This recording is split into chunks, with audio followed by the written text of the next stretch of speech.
Hello everyone, my name is Aman. Welcome back to Yaduvanshi Pathshala. और पहला question यहाँ पर पूछा गया है, औरंगजेब के बाद मुग़ल साम्राज्य का अगला उत्तराधिकारी कौन था।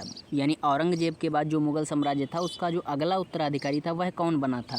तो मुग़ल साम्राज्य का जो औरंगजेब के बाद जो उत्तराधिकारी बना था वह बहादुर शाह प्रथम बना था। ठीक है, बहादुर शाह प्रथम। और बात करें अगर अकबर द्वितीय की, तो अकबर द्वितीय जो था वो मुग़ल वंश का 18वां बादशाह था। याद रखना आप लोग, मुग़ल वंश का अकबर द्वितीय 18वां बादशाह था। ठीक है, यह शाह आलम द्वितीय का पुत्र था। शाह आलम द्वितीय का पुत्र था अकबर द्वितीय। ठीक है, और अगर बात करें फ़र्रुख सैयर की, तो याद रखना आप लोग, फ़र्रुख सैयर का जन्म 20 अगस्त को हुआ था। 20 अगस्त 1685 को, 20 अगस्त 1685 को फ़र्रुख सैयर का जन्म हुआ। और ये भी एक मुग़ल बादशाह था। ठीक है, ये भी एक मुग़ल बादशाह था।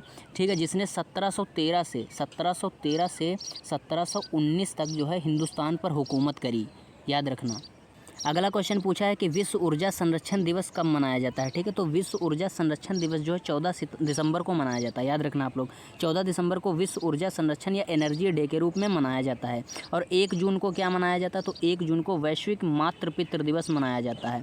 वैश्विक मातृ और पितृ दिवस मनाया जाता है 1 जून को। साथ ही एक डे और भी मनाया जाता है, यानी 1 जून को एक और दिन मनाया जाता है जो कि है दूध दिवस, दुग्ध दिवस मनाया जाता है 1 जून को। ठीक है, 1 जून को दुग्ध दिवस मनाया जाता है। और 22 मार्च को क्या मनाया जाता है, तो 22 मार्च को जो है विश्व जल दिवस। ठीक है, विश्व जल दिवस, जल की उपयोगिता के बारे में जागरूकता बढ़ाने के लिए 22 मार्च को विश्व जल दिवस मनाया जाता है। ठीक है, और 23 अप्रैल की अगर हम बात करें तो 23 अप्रैल को भैया विश्व पुस्तक दिवस मनाया जाता है।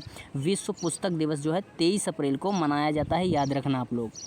अगला क्वेश्चन है, दिल्ली शहर की स्थापना किसने की थी। तो दिल्ली शहर की जो स्थापना थी वो तोमरों ने की थी। तोमर, ठीक है, तोमर वंश ने। अच्छा, किसके द्वारा की गई, तो आनंगपाल, अनंगपाल बोलते हैं। ठीक है, अनंगपाल, अनंगपाल के द्वारा 736 ईस्वी में जो है दिल्ली की स्थापना करी गई, दिल्ली शहर की स्थापना करी गई। ठीक है, और बात करें अगर खिलजी वंश के संस्थापक की, तो खिलजी वंश का संस्थापक था जलालुद्दीन फ़िरोज़ खिलजी। जलालुद्दीन फ़िरोज़ खिलजी जो था वो जो है खिलजी वंश का संस्थापक था। ठीक है, याद रखना। और तुगलक वंश के संस्थापक की बात करें तो गयासुद्दीन तुगलक, गयासुद्दीन तुगलक जो था वो तुगलक वंश का संस्थापक था। नहरों का आइडिया इसी ने दिया था, यानी जो नहरें बनती हैं सिंचाई वगैरह के लिए, इसका आइडिया जो है तुगलक वंश के गयासुद्दीन तुगलक का ही ये आइडिया था। ठीक है, याद रखना आप लोग। अगला क्वेश्चन यहाँ पर हमसे पूछा गया है कि दारा शिकोह किसका भाई था। ठीक है, तो दारा शिकोह किसका भाई था, ये यहाँ पर पूछा गया है। तो दारा शिकोह जो था वो औरंगजेब का भाई था। याद रखना आप लोग, औरंगजेब का भाई दारा शिकोह था। बात करें शाहजहाँ की, तो शाहजहाँ के बचपन का नाम था खुर्रम। खुर्रम जो था इनके बचपन का नाम था। ठीक है, और जहांगीर के ये बेटे थे। ठीक है, जहांगीर के बेटे थे, ताजमहल इन्होंने बनवाया था। तो इनको याद रखने की एक ट्रिक है, शाहजहाँ के बचपन का नाम खुर्रम था, जहांगीर का बेटा था, ताजमहल बनवाया था। ठीक है, इस तरीके से आप याद रख सकते हो।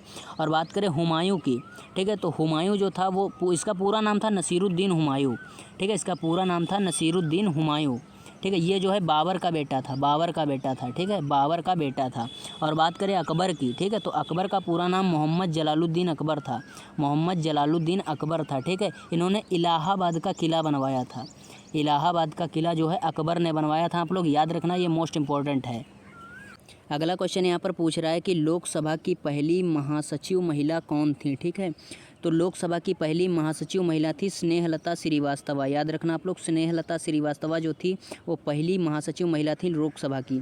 और बात करें BS रामा देवी की, तो BS रामा देवी का जन्म जो है 15 जनवरी 1934 को हुआ था। ठीक है, 15 जनवरी 1934 को BS रामा देवी का जन्म हुआ था। और ये पहली महिला थी जिन्होंने भारत के मुख्य चुनाव आयुक्त का पदभार संभाला था। याद रखना आप लोग, ये ऐसी पहली महिला थी जिन्होंने भारत के चुनाव का, ठीक है, पदभार संभाला था। किसके चुनाव का, मुख्य चुनाव आयुक्त का। ठीक है, याद रखना आप लोग। और बात करें अगर हम यहाँ पर नज़मा हेपतुल्ला की, ठीक है, तो नज़मा हेपतुल्ला जो थी ये कांग्रेस कमेटी की महासचिव व उपाध्यक्ष के रूप में रह चुकी हैं। कांग्रेस कमेटी की महाअध्यक्ष, ठीक है, व उपाध्यक्ष, महासचिव व उपाध्यक्ष के रूप में ये रह चुकी हैं नज़मा हेपतुल्ला। याद रखना आप लोग।